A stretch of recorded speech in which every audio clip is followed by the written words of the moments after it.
Ready to carve the skies in paraglider mode? This video will help get you off the ground. Make sure your controller is in paraglider mode, then turn it on.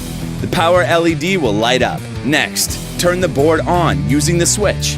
Place the paraglider on a flat surface. The LED light on the controller will flash as it syncs to your paraglider. When the light turns solid, prepare to launch. There are two ways to take to the skies. The easiest way is to press the auto launch button in the center of the controller. You can also use the throttle stick on the left side of the controller to take off manually. The throttle stick is your key to getting off the ground and maxing out your air. It's also used to turn your paraglider around. To move forward, backwards, left and right, use the direction stick on your controller. Before you break out some tricks, you'll want to trim your paraglider to help it fly straight. If you're seeing it drift, use the adjustment buttons located next to the direction stick. For advanced control, remove the regular knobs and replace them with the included precision sticks. These are more responsive controls that will help you cut quicker and move more precisely. Once you've mastered moving around, it's time to get extreme and carve the skies with these tricks.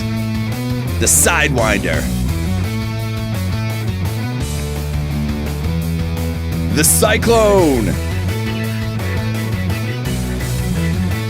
And the Evader. With the Extreme Airboard, you can dream bigger. Check out our video on Stunt Board mode for even more action.